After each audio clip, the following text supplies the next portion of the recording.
अस्सलाम वालेकुम। Programme night addition में हम आपको खुशामदीद कहते हैं। नाज़रीन, क्या तहरीक इंसाफ की हुकूमत को गिराना अब अपोजिशन पार्टियों के लिए नागुज़ीर हो चुका है। शहबाज शरीफ साहब 14 साल के बाद अपने फासलों को ख़त्म करते हुए चौधरी बरादरान के घर चले गए। आज चौधरी शुजात का हालचाल पूछा और मियाँ नवाज शरीफ का पैगाम भी दिया, लेकिन ना जाने अंदर ऐसा क्या हुआ कि जाते जाते बाहर इंतज़ार में जो खड़े बीसियों सहाफ़ी थे उनसे बात किए बिना वापस चले गए। अब से पहले मियाँ शहबाज शरीफ ने तकरीबन सभी जमातों से मुलाकातें की हैं, लेकिन हर जगह उन्होंने वहीं खड़े होकर मीडिया को उन मुलाकातों के बारे में कुछ ना कुछ बताया, सहाफ़ियों से शेयर किया। यहाँ कुछ तो हुआ जिसकी पर्दादारी है, लेकिन चलिए एक मुश्किल और नामुमकिन मुलाकात आज ज़रूर हुई है। लेकिन क्या ये मुलाकात हुकूमत गिराने के लिए किया गया एक मुश्किल समझौता है या फिर सियासी हिकमत अमली है, स्ट्रैटेजी है जो हुकूमत के लिए वाकई दर्द सर बन सकती है? क्योंकि हुकूमत गिराने के लिए या अदम एतमाद की तहरीक को कामयाब बनाने के लिए असम्बली में सिर्फ 10 वोट चाहिए, जबकि काफ लीग और MQM के 12 वोट बनते हैं। और MQM के साथ भी मियाँ शहबाज शरीफ मुलाकात कर चुके हैं। हालांकि यहाँ भी फासले कुछ कम नहीं थे।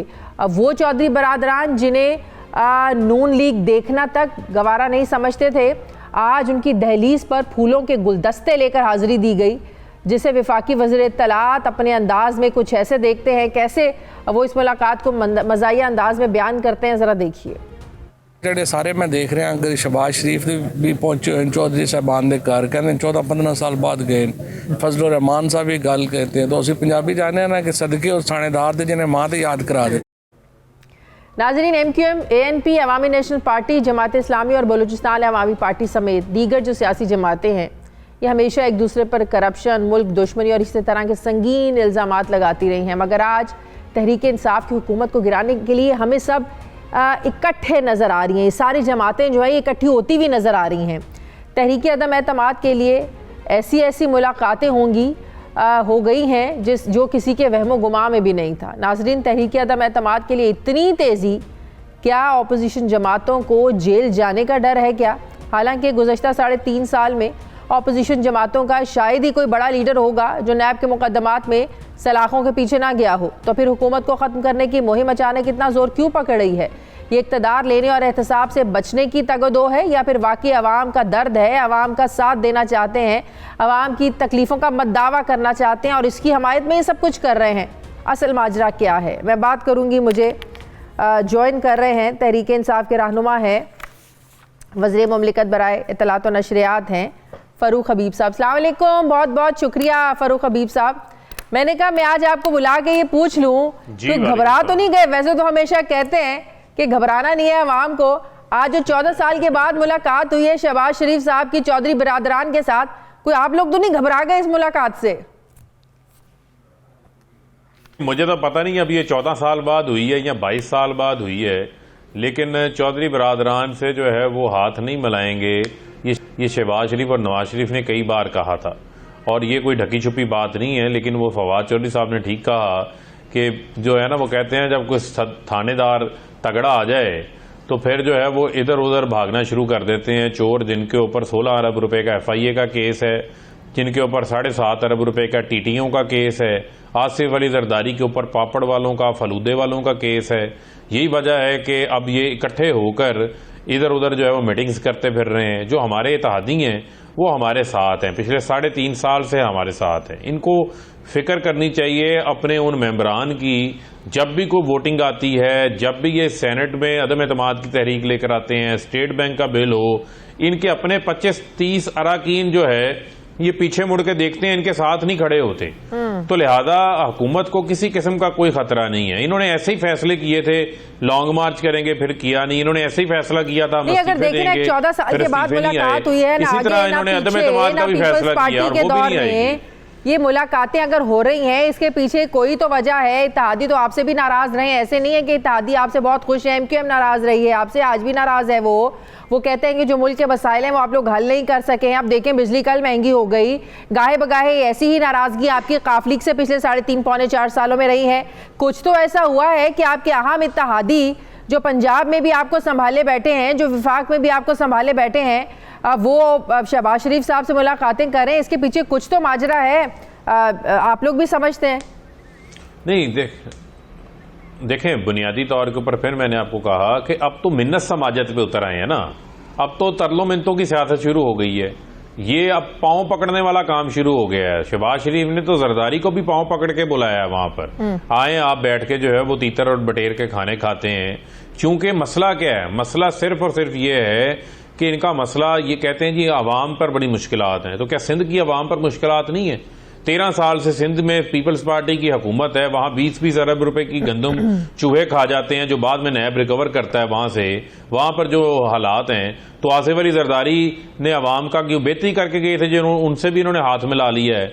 इन्होंने अवाम के लिए क्या किया था? सारे इदारे ये तबाह करके गए थे। सिर्फ इनको मसला इमरान खान से है। इनको ये है कि इमरान खान की ना को फाइल है, ना वो करप्शन कर रहा है, ना वो बैरून मुल्क में हालात बना रहा है, वो इनको एनआरओ नहीं देगा, लिहाजा इमरान खान को ब्लैकमेल करो, इमरान खान के रास्ते में जो है वो रुकावटें खड़े करो। यही वजह, और क्या है? इमरान खान तो जिहाद कर रहा है करप्शन के खिलाफ। एनआरओ मांगा तो किसी ने नहीं। माशरे का काम है इसके आप खिलाफ लोग पिछले 4 सालों से एनआरओ की आप राग अलाप रहे हैं। एनआरओ कहाँ मांगा, किसने मांगा, किससे मांगा? शाजिया, चलिए आप मुझे बताएं, इमरान खान साहब, शाजिया बड़ा सादा काम है ना, बड़ा आप लोग एनआरओ दे सकते हैं जी।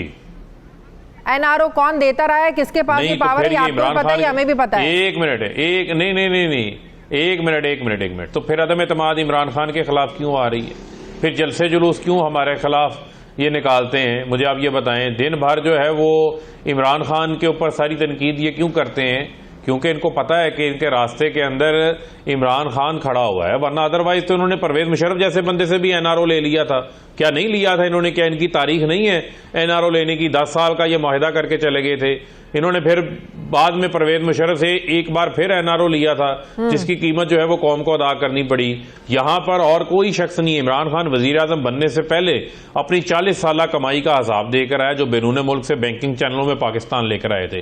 60 डॉक्यूमेंट्स इमरान खान ने दिए। इमरान खान का कोई कैंप ऑफिस नहीं। आप लोगों को भी पता है कि तहरीक-ए-अदम-ए-एतमाद को कामयाब करवाने के लिए ऑपोजिशन को 10 वोटों की जरूरत है। जो अगर आपके इत्तेहादी और नाराज हुए या आपके इत्तेहादी वाकई समझते हैं कि उन्हें ऑपोजिशन के साथ मिल जाना चाहिए, क्योंकि आप लोग पिछले 4 सालों में अवाम के मसाइल को हल करने में नाकाम रहे हैं, तो फिर आप लोग क्या करेंगे? तहरीक-ए-अदम-ए-एतमाद कामयाब हो जाएगी, सूरत हाल या तो नए इलेक्शन की तरफ जाएगी या नया वजीर आजम आएगा?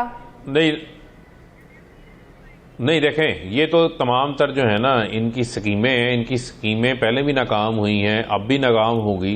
हम अपने इत्तेहादियों को पहले भी बहुत अच्छे तरीके से साथ लेके चलने हैं, आइंदा भी लेके चलेंगे। मुझे आप ये बताएं, बाप पार्टी नाराज हुए फिर रही है आपसे, कोविड-19 का चैलेंज का सामना किया।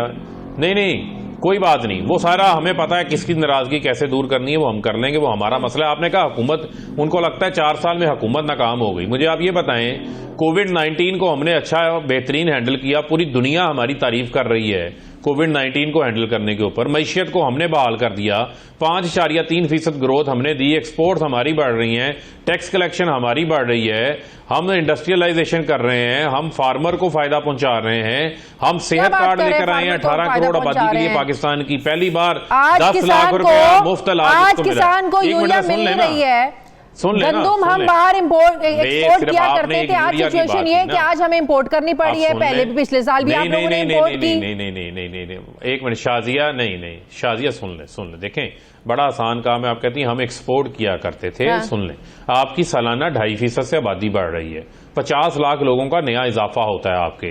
गंदुम की इस साल भी इंशाल्लाह पैदावार रिकॉर्ड होगी।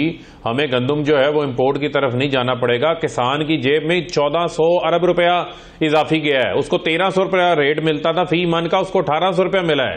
गन्ने की कीमत जो उसको नहीं मिलती थी, आज से 225 रुपया गन्ने का रेट उसे मिला है। चावल की रिकॉर्ड पैदावार हुई है, मकई की रिकॉर्ड पैदावार हुई है। पहले गंदम में और सुन ले, बताया गया कि बहुत ज्यादा है, जरूरत से ज्यादा है, और जब पता चला कि बाहर स्मगल हो गई है, बाहर भेज दी गई है, तो हम लोगों को इंपोर्ट करना पड़ गई। हमारे नहीं बाहर स्मगलिंग, देखें, स्मगलिंग का मामला नहीं है। आज भी कंट्रोल रेट में 1100 रुपए में पंजाब में 20 किलो आटे का थैला मिल रहा है। कराची की खबर लें, वहां पर 1400 रुपए में मिल रहा है।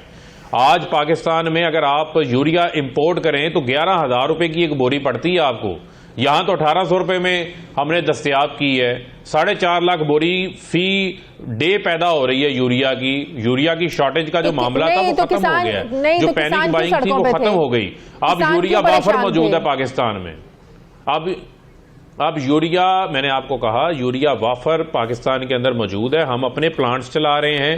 यूरिया जो आपको $3 अरब की इंपोर्ट करनी पड़ती थी वो आपको इंपोर्ट नहीं करनी पड़ी, आपने पाकिस्तान में पैदावार बढ़ाई। पहले 3 महीने प्लांट चलते थे, इस साल 8 माह प्लांट चलें, और आइंदा हम जो बंदोबस्त कर रहे हैं हमारी कोशिश है 12 माह प्लांट चलें, ताकि ज्यादा हमारी जो है वो यूरिया इस्तेमाल हो, ज्यादा जमीन कल्टीवेट हो, ज्यादा पैदावार हो, ताकि हमारे किसान को भी फायदा हो और हमें चीजें बाहर से इंपोर्ट भी ना करनी पड़े।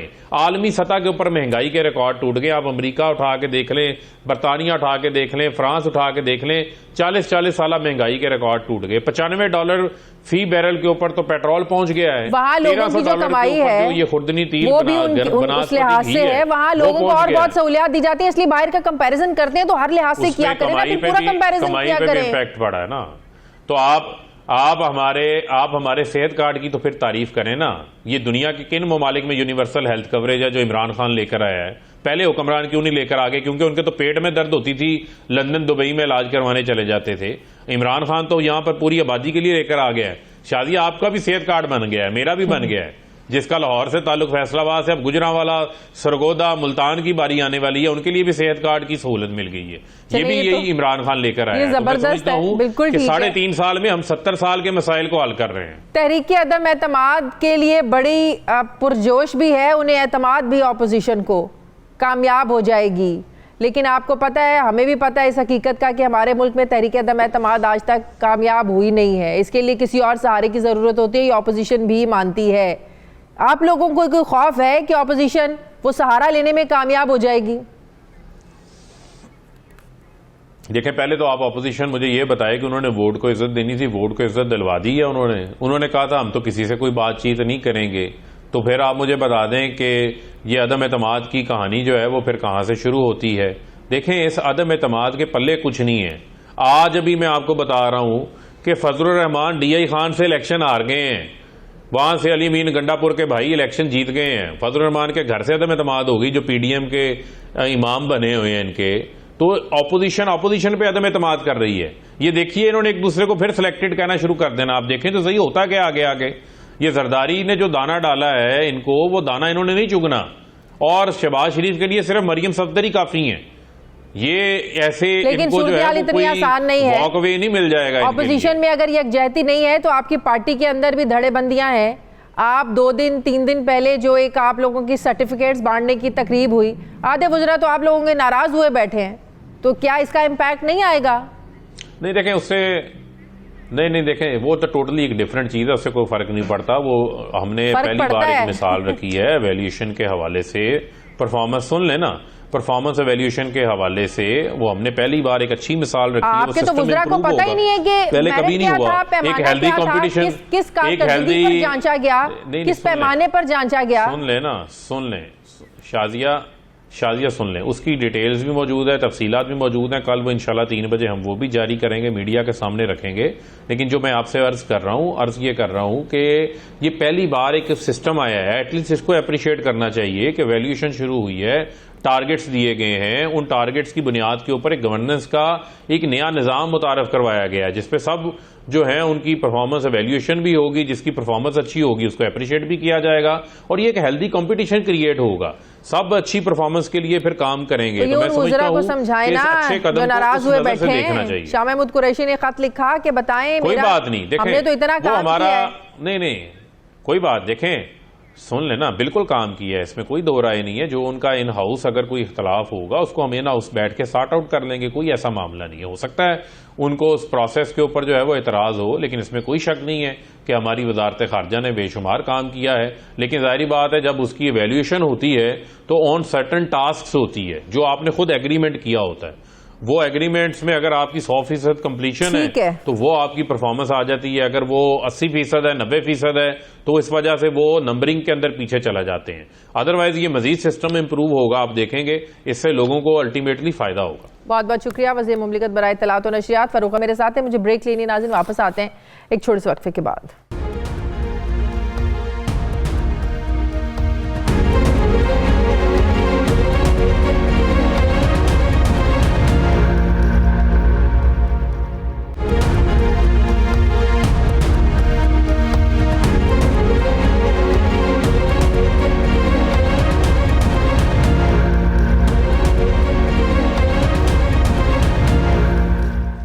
ब्रेक के बाद एक बार फिर से आपको खुशामदीद कहते हैं। मुस्लिम लीग नून के सीनियर रहनुमा राना तनवीर हुसैन साहब मुझे ज्वाइन कर रहे हैं। अस्सलाम वालेकुम, बहुत बहुत शुक्रिया। राना साहब, आप भी आज की मुलाकात में शामिल थे, चौधरियों के साथ जो आज मुलाकात हुई, शहबाज शरीफ साहब गए, चौधरी शुजात की खैरियत दरियाफ्त की। इसके अलावा बता सकते हैं किन मामलात पर बातचीत हुई, क्योंकि आजकल तो अपोजिशन सरगर्म नजर आती है ना तहरीक अदम एतमाद लाने के हवाले से, इसीलिए जोड़ तोड़ की भी सियासत हो रही है, मिलना मिलाना बड़ा उरूज पर है। 14 साल के बाद आज चौधरियों से मिले जाकर शहबाज शरीफ साहब, कैसी रही ये मुलाकात सियासी लिहाज से?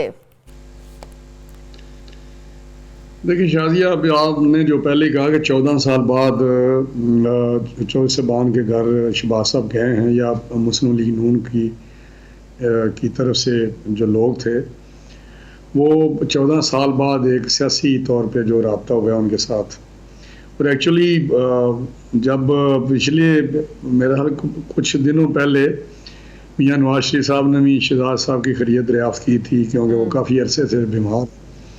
तो ये 14 साल बाद जाना, वो तो सबसे पहले यही था कि खैरियत दरियाफ्त करेंगे, और एक जो गैप था 14 साल का मुलाकात ना होने का या आपस में मिलने मिलाने का, वो शुरू किया है, खैरियत दरियाफ्त की है। वहाँ बैठे हैं, उन्होंने बड़े खुले दिल से हमें रिसीव किया है, और वहाँ पे बड़े जिस तरह उनकी वज़ादारी है, बड़े अच्छा चाय पिलाई और एतमाद साजी का एक माहौल था, क्योंकि दोनों तरफ से ही बातें ऑन रिकॉर्ड हैं कि एक दूसरे पर एतमाद नहीं किया जा सकता। ये चौधरी बिरादरान आपके हवाले से कहते थे और नून लीग काफ लीग के हवाले से कहती थी।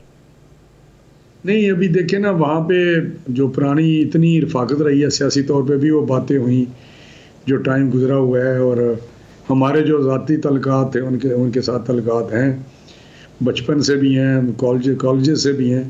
तो वो सारी बातें शातें होती रही। चौधरी साहब के लिए एक उनकी सेहत के लिए नेक तमन्नाओं का इजहार किया, और ये एक मैं समझता हूँ एक आइस ब्रेक हुई है इंशाल्लाह। टाइमिंग बड़ी अहम थी राना साहब, ऐसे मौके पर जब ऑपोजिशन, टाइमिंग बहुत अहम थी इस मुलाकात की, ऐसे मौके पर जब जरदारी साहब, बिलावल साहब भी जा रहे हैं मिलने के लिए शहबाज शरीफ साहब को, MQM भी शहबाज शरीफ साहब से मिल रही है, फिर शहबाज शरीफ साहब चौधरी बिरादरान से मिल रहे हैं। टाइमिंग इस हवाले से बहुत अहम है कि ये ऑपोजिशन चाहती है कि जल्द से जल्द इमरान खान को घर भेजा जाए, तहरीक अदम एतमाद लाकर उसको कामयाब किया जाए, इसलिए इत्तेहादियों से राब्ते करने की कोशिश की जा रही है। तहरीक अदम एतमाद के हवाले से क्या बातचीत हुई?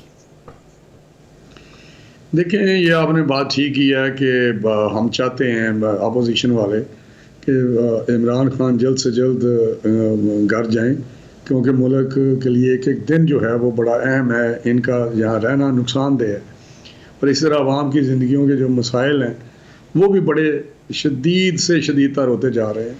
तो मेरा अपोजिशन का फ़र्ज़ है कि ऐसी गवर्नमेंट से जान छुड़ाई जाए। तहरीक अदम एतमाद के हवाले से क्या बात हुई? मैं यही बात करने लगा हूँ कि वहाँ पे क्योंकि 14 साल बाद गए थे, तो मुनासिब नहीं था कि पहले दिन ही कोई बात की जाती। मुलाकातें बिल्कुल इसलिए हो रही हैं, और वही पहले तो जाके उनकी खैरियत दरियाफ्त की है, एक आपस में जो बेगैब था वो बातचीत की है, एक जो आपस का एक जो हिजाब था या दूरी थी वो ख़त्म की है।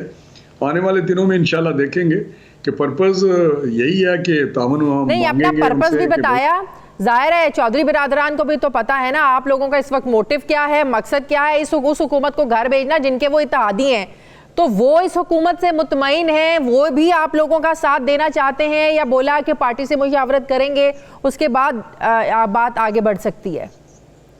नहीं, मैंने बताया ना कि इस तरह बात नहीं हुई अदम एतमाद की कि इसी पहली मीटिंग तो सिर्फ एक, मैं समझता हूँ, ब्रेक थ्रू था। क्या मिले हैं, खैरियत दरियाफ्त किया, और नेचुरली वो बीमार रहे हैं जो शहजाद साहब, तो इतने अरसे से बीमार हैं, तो उनकी खैरियत दरियाफ्त करना पहली मीटिंग में ही कोई इस किस्म की बात करना मोटिव तो है। हम उनसे तावन मांगेंगे और उनका साथ चाहेंगे, और इंशाल्लाह ये जो हमने प्रोसेस शुरू किया है वो हर एक के पास हम जा रहे हैं, और सभी के साथ कोशिश करेंगे कि वो हमारे साथ चलें। तो आप लोगों को उम्मीद है कि इत्तेहादी आप लोगों का साथ देंगे? MQM से भी मुलाकात हुई शहबाज साहब की, तो जेस्चर्स क्या थे, इंडिकेटर्स क्या हैं आप लोगों के पास उनके? देखिए, मैं समझता हूँ कि जो भी सियासी जमातें हैं वो स्पेशली जो मुस्लिम लीग काफ वाले हैं, उन्होंने कई दफ़ा इजहार भी किया है कि इस वक्त जो लोगों के जो अवाम के मसाइल हैं बहुत ज़्यादा हैं, और उन्होंने इस बात का बयानात के ज़रिए या शायद कहा भी हो उन्होंने अपने हुकूमत को कि ये मसाइल जो हैं अवामी मसाइल उनकी तरफ तवज्जो दी जाए। तो जब एक एहसास होगा कि अवामी मसाइल हल नहीं हो रहे, वो सियासी लोग हैं, तो यकीनी तौर पे उन पे भी प्रेशर होगा कि हम मौजूदा हुकूमत से अलहदा हो जाएं, वरना आने वाले इलेक्शनों में वो ये बोझ शायद ना उठा सकें, क्योंकि वो हर कोई पॉलिटिकल जो जमात है वो चाहती है इलेक्शनों में हम दोबारा इलेक्ट और पहले से ज़्यादा अक्सरियत से। राना साहब एक और बात बताएं, जब मियाँ साहब की जब मुलाकात हुई MQM से तो मीडिया से बात की, जब बिलावल और जरदारी साहब से बात हुई मीडिया को इस हवाले से आगाह किया गया बातचीत के हवाले से। आज जब मुलाकात हुई शहबाज शरीफ साहब मुलाकात के बाद सहाफ़ियों से डिस्कस किए बगैर, बात किए बगैर, जो खड़े हुए थे बाहर इंतज़ार कर रहे थे कि कोई ख़बर होगी मुलाकात के बारे में शेयर किया जाएगा, बताया जाएगा, कोई बात किए बगैर निकल गई। कोई अंडरस्टैंडिंग अंदर ही पहले हो गई थी शुजात साहब के साथ, परवेज़ इलाही साहब के साथ, कि जो भी अंदर की डिस्कशन है मीडिया तक नहीं जाएगी, ये बात किए बगैर ही चले गए शहबाज शरीफ साहब? नहीं, मेरा ख्याल है कि जब ख्याल नहीं, पहले ही हमारा ख्याल था क्योंकि सिर्फ खैरियत दरियाफ्त करनी है तो सियासी बात करने का तो कुछ है ही नहीं, लिहाजा मीडिया से आज कोई गुफ्तगू नहीं की जाएगी। ये जाने से पहले ही एक बात थी, क्योंकि क्या उनको बताते, अगर कोई बात होती तो तभी बताते, जैसे आप पूछ रहे हैं। तो अगर कोई बात मुल्क की हालात पर, सियासत पर, इस हुकूमत पर कोई तो बात हुई होगी। देखिए सरसरी बातें होती रहती हैं, लेकिन वो इस तरह की नहीं हुई कि किसी कोई ख़ास एंगल से कोई डिस्कशन हुई है सीरियस किस्म की। वो तो जब मिलते हैं लोग तो बातचीत होती है, हालात अच्छे नहीं है। कहीं ऐसा तो नहीं मीडिया से भी आप लोग शेयर नहीं करना चाह रहे जब तक कोई पक्के पैर ना हो जाए? शेर खुदा न खास्ता, आप तो अंदर की कहानियां रोजाना मैं देखता हूँ, अंदरूनी कहानी, तो वो अंदरूनी कहानी हो तो आप लेना है, कोई आप बता देंगे अंदरूनी कहानियां तो ये चल रही हैं, इसीलिए तो सवाल पूछ रही हूँ कि अंदरूनी कहानी यही तो चल रहे हैं कि शहबाज शरीफ साहब ने परवेज़ इलाही साहब से अदम एतमाद के हवाले से बात की, उन्होंने कहा कि हम पार्टी से मुशावरत करेंगे इस हवाले से, तो बातचीत आगे बढ़ेगी, तो उसके बाद बात होगी। अंदरूनी कहानियां तो ये चल रही हैं। ऐसी कोई बात नहीं हुई। मैं आपको बताऊं, अगर आपकी ये अंदरूनी कहानी है तो ये मेरा ख्याल है कि गलत है, इसमें कोई ऐसी सदाकत नहीं है। तो ये मुलाकातों का सिलसिला आगे बढ़ेगा। जाहिर है आप लोग तो तहरीक अदम एतमाद को कामयाब, जाहिर है अब आप लोग तहरीक अदम एतमाद तभी लेकर आएंगे ना जब 100% बिल्कुल आप लोगों को एतमाद होगा कि कोई तहादी धोखा नहीं देगा एन वक्त पर। कोई अगर आप लोगों ने PTI से जो नाराज लोग हैं वो आप लोगों को एन वक्त पर धोखा नहीं देंगे, तभी आप लोग ये मूव लेके आएंगे ना। नहीं, ये बात हमने बिल्कुल दोनों बातें ठीक की हैं कि मज़ीद मुलाकातें होंगी और हम हमने एक इरादा किया PDM के प्लेटफार्म और दूसरी पीपल्स पार्टी के साथ मिलके कि हम अदम लाएंगे, उसके लिए काम शुरू किया है। तो आने वाले दिनों में मज़ीद मुलाकातें होंगी। और दूसरी बात भी आपकी, जब तक हमें यकीन ना हो जाए, और ये भी मैं आपको बताऊँ कि जब तक इत्तेहादी जो हैं वो भी साथ चलने के लिए ना राज़ी हो जाए, तो उस वक्त तक मेरा हाल तरीके एतमाद को इतनी उस तरह नामुकम्मल होमवर्क से तो नहीं करेंगे। ये बात आपकी दुरुस्त है, उसी वक्त करेंगे जब इंशाल्लाह 200% हो जाए। यकीन दहानियां कहीं और से भी होनी जरूरी है। नहीं, हम खुद जा रहे हैं। अगर किसी और जगह की बात हो तो मेरा जाने की जरूरत है, मुझे बताएं। आप भी समझते हैं शाहिद खान अब्बासी साहब तो यही बात कहते हैं ना, हमेशा वो कहते हैं कि हमारे यहाँ तहरीक अदम एतमाद बैसाखियाँ जिनके सहारे पे खड़ी होती हैं या जिनका सरों पे हाथ होता है, उनकी इजाज़त के बगैर या वहाँ से इशारे मिलने के बगैर तो ये सब कुछ उनकी मदद के बगैर हो ही नहीं सकता। नहीं शादिया, उनकी बात भी दुरुस्त है, लेकिन हालात उस निज पे पहुँच गए हैं कि अब इलेक्शन आने वाले हैं और इन जो इत्तेहादी है उनको एहसास है। अगर आप MQM की बॉडी लैंग्वेज देखें, उनके बयानात देखें, तो उनसे साफ पता पीपल्स पार्टी के दौर में भी हर 2 महीने के बाद यही बातें करते थे, लेकिन एन वक्त तक उन्होंने साथ नहीं था छोड़ा। ये उनकी हिस्ट्री है, साथ नहीं छोड़ते वो। उस वक्त और बात करते थे, लेकिन इस वक्त वो कहते हैं कि ऐसे मसाइल के साथ, इस किस्म की महंगाई के साथ हम अवाम के पास इलेक्शन में नहीं जा सकते। ये उनके बयान है। इसी तरह जो शुजात साहब के बयान आते रहते हैं कि हम मशवरा देते हैं, अपनी हुकूमत को दे रहे हैं, प्राइम मिनिस्टर को, कि अवामी मसाइल की तरफ तवज्जो दें। मियाँ नवाज शरीफ साहब पे जितना आपने फोकस किया हुआ है उसके वहाँ से हट के अपना फोकस हटा के आप अवाम के मसाइल हल करें, क्योंकि आने वाले दिनों में जो इलेक्शन आने हैं उसमें तो कारकर्दगी लेके जानी है हमने। तो ये मैं समझता हूँ कि जो आप बात कर रहे हैं, इसी चीज़ का एहसास भी मेरा हाल है इन तादियों को, और उनको एहसास भी हम बहुत दिलाने बहुत निकले शुक्रिया। हैं कि मुस्लिम लीग ये नून के सीनियर रहनुमा राना हुसैन साहब मेरे साथ हैं। नाज़रीन, मुझे प्रोग्राम में एक ब्रेक लेनी, वापस आते हैं एक वक्फे के बाद।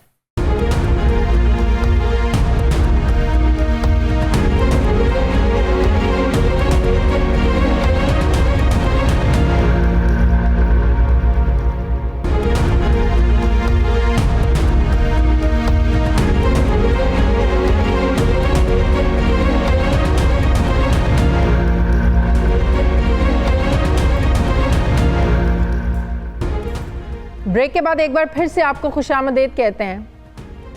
पाकिस्तान पीपल्स पार्टी के सीनियर रहनुमा बैरिस्टर चौधरी एतजाज़ अहसन साहब ने मुझे ज्वाइन किया है। अस्सलाम वालेकुम, बहुत बहुत शुक्रिया चौधरी साहब आपका। चौधरी साहब, 14 साल के बाद आज मुलाकात हुई शहबाज शरीफ साहब की चौधरी बिरादरान से। ये बातें ऑन रिकॉर्ड हैं, बल्कि बात तो आप भी हमेशा कहते हैं कि इन पर एतबार नहीं किया जा सकता शरीफ बिरादरान पर। ये बात काफ लीग भी हमेशा बात कहती है, चौधरी बिरादरान।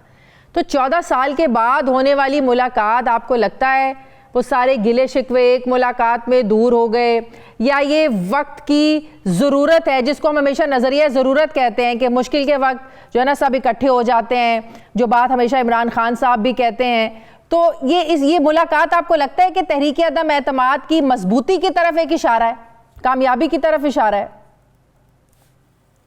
ये दरअसल पीडीएम ने, जिसमें नवाज शरीफ भी शामिल थी, इन्होंने जब 1.5 साल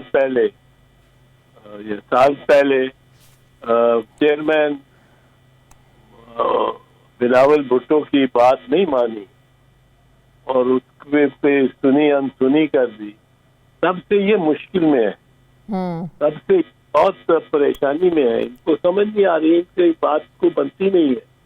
ये तो चले थे उसी दिन इस्तीफे देने, और तो हमारे मशवरे से और पीपल्स पार्टी के मशवरे से ये इन्होंने, बड़ा पीपल्स पार्टी ने जब इनकार ही कर दिया, ये हम पे तोहमत लगाते रहे कि जी इस्तीफे देने को तैयार ही नहीं है ये पीपल्स पार्टी, और हम इस्तीफा दें तो हम फिर मूवमेंट आगे चले। इन्होंने मूवमेंट सैबोटाज कर दिए, जबकि हमने इनको समझाया कि भाई हम तो वो पार्टी हैं और कामयाबी से सियासत कर रहे हैं, और वो जो कि जब हमारे पास सारे हाउस में सिर्फ 17 सीटें थी, 17, तो उस वक्त बीबी ने ये फैसला किया था और सेंट्रल कमेटी ने कि हमने इस्तीफे नहीं देने, और वो बड़ी सख्त धांधली हुई है। ये 1997 का वाक़या, इतनी ज्यादा धांधली हुई है कि पीपल्स पार्टी को सिर्फ 17 सीटें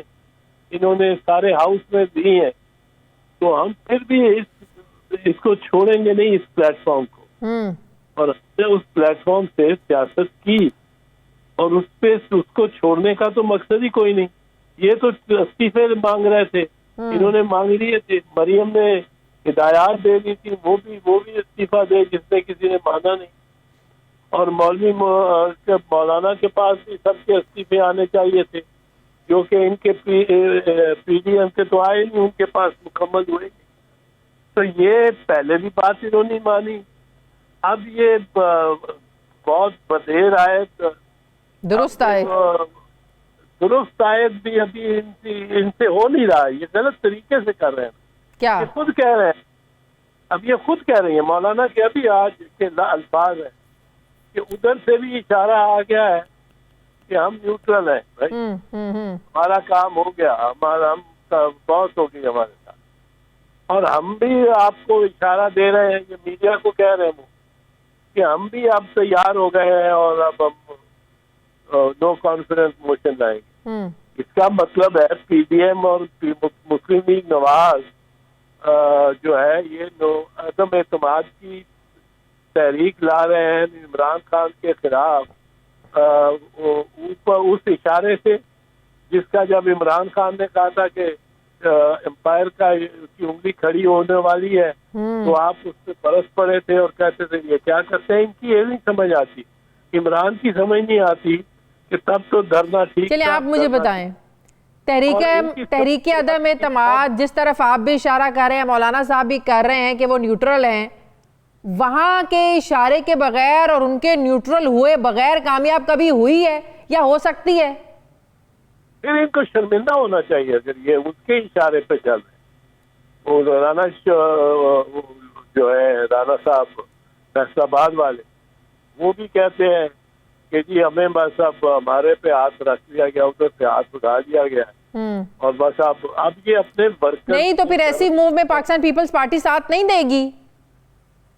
पीपल्स पार्टी इस पर जरूर फैसला करेगी, देखने की बात है, देखनी पड़ेगा कि ये किस तरह का मतलब है, क्या किन हरकतों पे उतरे हुए हैं। मौलाना साहब आज अभी पब्लिक मीडिया को कह रहे थे बड़ी खुशी के साथ, बड़े फख्र के साथ कि आप उन्होंने कह दिया भाई हमारा काम पूरा हो गया, हमारा सब्र पूरा हो गया, और हमने भी कहा कि अब हम भी अपने नंबर पूरे कर दें। तो ये नंबर अगर पूरे इन्होंने करने हैं पहले दिन से ही GHQ से पूछ के और एस्टेब्लिशमेंट से पूछ के और देश के इशारे पे, तो वो तो ये फिर मुलाकातें भी इशारों पे हो रही हैं। अब तो जो कुछ भी करेंगे, जब इन्होंने ये कहा है और शायद खान अब्बासी ने भी ऐसी बात की है और राना सनाउल्लाह और मौलाना ने तो कोई लगी लपटी छोड़ी नहीं ना, उन्होंने तो बिल्कुल साफ ही कहा है कि अंपायर की खड़ी होने वाली है। ये वो नजीर दी है जो इमरान खान ने उसको 2014 में दी थी और हमने उसकी बहुत खिंचाई की थी, और मैं आज भी समझता हूँ ये नजीर देना गलत है। तो फिर पंजाब में तो तहरीक अदम एतमाद बड़ी थिन मेजॉरिटी के साथ है ना, PTI वहां तो बड़ी आसानी से कामयाब हो सकती है। वहां पिछले 3 सालों में इन्होंने लाने का क्यों नहीं सोचा? फिर नहीं, इनको सोचना तो यही चाहिए था। मैं तो यही कहता हूँ कि इनको ये सोचना चाहिए था। अगर ये सोचना, ये इंतजार करते रहे इशारे का, ये इंतजार करते रहे अंपायर का, यही लगता है ना।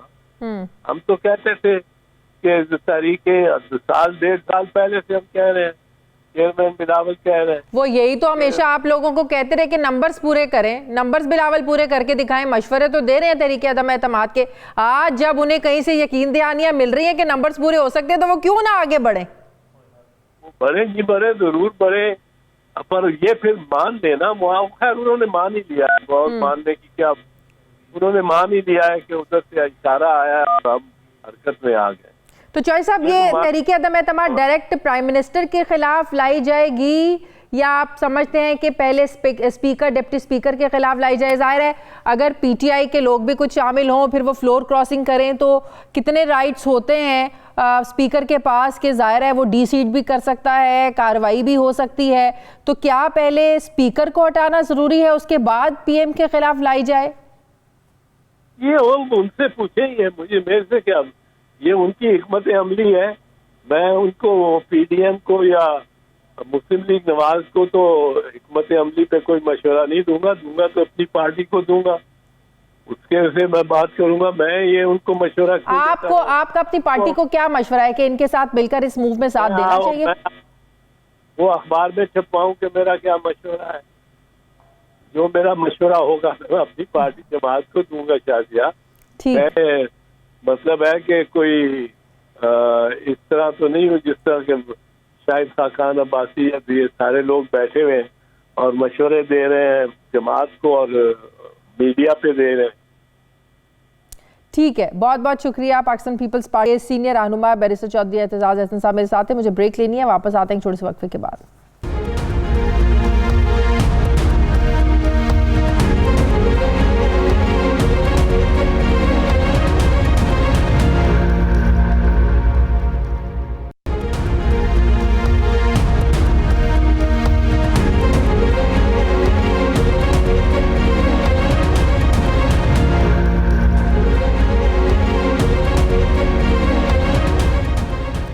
ब्रेक के बाद एक बार फिर से आपको खुशामदीद कहते हैं। नाजरीन, हर कोई इसे जुल्म कहता है, कोई भी नहीं जो मजम्मत ना करता हो। फिर आखिर ये कौन लोग हैं जो अचानक से सामने आते हैं और मज़हब के नाम पर कत्ल गारत शुरू कर देते हैं? एक के बाद एक वाक़या पेश आता है और कौम को रुला कर रख देता है। सियालकोट में मुश्तइल हुजूम के हाथों कत्ल के मुल्ज़िमान को भी सज़ा भी नहीं हुई कि खानेवाल में तौहीन मज़हब का इल्ज़ाम लगाकर एक मुबैना जहनी मरीज को पत्थर मार मार कर कत्ल कर दिया गया और लाश को दरख्त से लटका दिया गया। इल्ज़ाम की कोई तहकीक हुई, किसी को गिरफ्तार किया गया और ना ही इंसाफ के तकाजे पूरे हुए और मावराए अदालत एक और स्ट्रीट जस्टिस कर दिया गया। यहाँ भी स्टेट तब तक बेबस नजर आई जब तक इसकी ज़रूरत थी। हाँ, कत्ल के बाद पुलिस आई, मुकदमा भी दर्ज हुआ और वज़ीर आज़म के नोटिस पर शायद बल्कि यकीनन मुल्ज़िमान पकड़े भी जाएं और इन्हें सज़ाएं भी हो जाएं, लेकिन ख़ुद से इंसाफ करने की ये रविश जो है ये वहीं की वहीं रह जाती है। क्या पुलिस का काम जुर्म होने के बाद शुरू होता है? घंटों ऐसे कार्रवाई होती रहती है और फिर जब कत्ल गारत गिरी हो जाती है तो फिर जो पुलिस है ये कागज़ भरने के लिए पहुंच जाती है। काश ये पुलिस ऐसे वाक़यात में ज़िंदगी बचाने पहुंचती तो चंद महीने पहले सियालकोट की फैक्ट्री के श्रीलंकन मैनेजर प्रांथा कुमारा आज जिंदा होते। अगर पुलिस अपनी जिम्मेदारी पूरी करती तो कराची में जगदेश कुमार को 2018 में तौहीने मज़हब का इल्ज़ाम लगाकर कत्ल न किया जाता। 2017 में मशाल खान को तौहीने रसालत पर इस तरह कत्ल न किया गया होता। कोट राधा किशन में 2014 में शहजादा मसीह और इसकी बीवी को तौहीने मज़हब का इल्ज़ाम साबित होने से पहले भट्टे की आग में ना डाल दिया गया होता। बादामी बाग में 2013 में तौहीने मज़हब के इल्ज़ाम में जोसेफ कॉलोनी ईसाई कम्युनिटी के अफराद के घरों पर धावा भी ना उस वक्त बोला गया होता। 2012 में बहावलपुर के इलाके चन्नी गोट में एक शख्स को जिंदा ना जलाया गया होता। माजी का शायद ही कोई ऐसा साल हो जिसमें ऐसे वाक़यात की कहानी हमें देखने में ना मिली हो, सुनने में ना मिली हो। हालांकि तौहीने मज़हब और तौहीने रिसालत पर पाकिस्तान में बहुत सख्त कवानीन मौजूद हैं, लेकिन इसके बावजूद ऐसे केसेस में जो हुजूम है ये ख़ुद इंसाफ करता है और बाद में इस बात का तयन किया जाता है कि इल्ज़ाम गलत था या दुरुस्त। इसी पर बात करने के लिए मुझे ज्वाइन कर रहे हैं वज़ीर आज़म के मुआविन खुसूसी बराए मजहबी हम आंगी मौलाना ताहिर अशरफी साहब। अस्सलाम वालेकुम, बहुत बहुत शुक्रिया मौलाना साहब आपका। अभी तो चंद महीने हुए जो सियालकोट में श्रीलंकन मैनेजर के साथ जो वाक़या पेश आया, पूरी कौम भी जागती है, तब रियासत भी जागती है, कानून भी जागता है और फिर बाद में कुछ अरसे के बाद सो जाता है और फिर इंतज़ार करता है कि अगला कोई ऐसा वाक़या हो, मीडिया की जीनत बने और मीडिया के थ्रू, सोशल मीडिया के थ्रू इक़्तिदार के ऐवानों में जो बैठे हुक्मरान हैं उन तक पहुँचे। कैसे रुक सकते हैं मौलाना साहब ऐसे वाक़यात? बिस्मिल्लाहिर्रहमानिर्रहीम नहमदुहु व नुसल्ली व नुसल्लिमु अला रसूलिहिल करीम। देखिए, गुजारिश ये है कि हम 40 साल से जिस जंग में हैं, जिस मुसीबत में हैं, जिस मर्ज में हैं, वो एक कैंसर की सूरत में आखिरी स्टेज पर है। ये काम ना अकेली हुकूमत कर सकती है, ना अकेली अदलिया कर सकती है, ना अकेले उलमा कर सकते हैं, ना अकेला मीडिया कर सकता है। हम सब का ये काम है, तमाम जिंदगी के तबकात का ये काम है कि जो इंतहा पसंदाना रवैये हैं उनको जो प्रमोट करने वाले हैं, उनकी जो मुआवनत करने वाले हैं, उनके खात्मे की तरफ हम चलें। बदकिस्मती ये है कि अगर कहीं रियासत खड़ी होती है तो पॉलिटिकल जमातें रियासत के साथ नहीं खड़ी होती, कहीं हुकूमत खड़ी होती है तो मजहबी जमातें उसके साथ नहीं खड़ी होती। और ये अलमिया कोई आज का नहीं है, आपने इतने वाकयात गिनवाए हैं। मैं अगर उनमें से अक्सरियत की बात करूं तो अक्सरियत के अंदर उन वाकयात के आप देख लें, आपकी सियासी क़यादत और मजहबी क़यादत कहीं ना कहीं आपको नजर आ जाएगी कि वो उसकी जोसेफ कॉलोनी की आपने बात की, आप जरा उसका रिकॉर्ड निकालिए कि कौन था जो वो जुलूस को लीड करके लेके गया था। वो कोई आम कोई जाहिल आदमी नहीं था, वो मुंतखब नुमाइंदा था, सारा रिकॉर्ड मौजूद है। और मैंने उस वक्त के चीफ मिनिस्टर साहब से कहा था कि जी कुछ भी नहीं होगा, और वही हुआ। आप चेक कर लें, क्योंकि वहां ताकतवर लोग थे। जिस कैंसर की मौलाना साहब आप बात कर रहे हैं, अब इस मॉब में जो लोग होते हैं, आगे से जाहिर है वो यही सबक अपने बच्चों को भी तो पढ़ाएंगे ना। तो ये कैंसर इस नस्ल तक अब ये खत्म होना चाहिए। अब जो हमारी आने वाली नस्ल है, छोटे बच्चे हैं, हम इनको क्या सिखा रहे हैं, क्या पढ़ा रहे हैं ताकि कल को ऐसे वाकयात ना हो।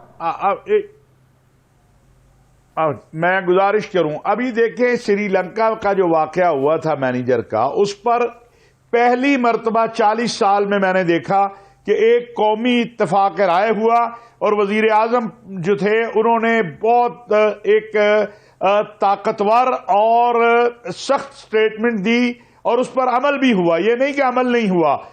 वो लोग जिन्होंने कोशिश की उन लोगों को हीरो बनाने की, उनको सजाएं भी हो चुकी हैं। अब ये जो वाकया हुआ है एक ऐसे इलाके में, ऐसी जगह के ऊपर, उसके मुजरिम गिरफ्तार हो गए हैं। अब तक 85 के करीब जो है मुश्तबे अफराद गिरफ्तार है। मेन कल्पट जो थे, मेन लोग, वो गिरफ्तार हो चुके हैं। लेकिन अब हुकूमत के पास क्या रास्ता है? हुकूमत तो ये कर सकती है कि हमने देखे उलमा ने और रियासत के इदारों ने मिलकर पैगाम पाकिस्तान की सूरत में एक दस्तावेज दी है, वो कानूनी शक्ल की तरफ जा रही है। अब हम यूनियन कौंसिल से लेकर मरकज तक पैगाम पाकिस्तान, सजाएं होती भी, मेरी एक मिनट, मुझे बात मुकम्मल कर लेते, मैं आपकी बात प्लीज जी प्लीज, अगर मुझे आप एक मिनट दे दे, मैं आपको एक्सप्लेन कर लूं कि हम क्या चाहते हैं और क्या करने जा रहे हैं, कि किस तरह कौम को समझा सकते हैं हम। अब हम यूनियन कौंसिल से लेकर ऊपर तक पैगाम पाकिस्तान अमन कमेटियां बनाने जा रहे हैं। पैगाम पाकिस्तान में तमाम मकातिब फिक्र और तमाम मजाहिब ने इस तरह की वहशत और दहशत से बरात की है, उस पर फतवे दिया है, उसके खिलाफ जो है एक मुकम्मल एक नैरेटिव है। अब हम उसको लेकर आम जो हमारा पाकिस्तानी है, जिस अब जब हमने मजहबी एतबार से उनको चेक किया था, जो श्रीलंका के कातिल हैं मैनेजर के, उनमें से कलमा किसी को ठीक नहीं आता, और यही हाल यहां पर है। अब उसमें बहुत सी चीजें हैं जो करने की हैं। दो चीजें हमारे पास हैं, एक कौमी एक्शन प्लान और एक पैगाम पाकिस्तान।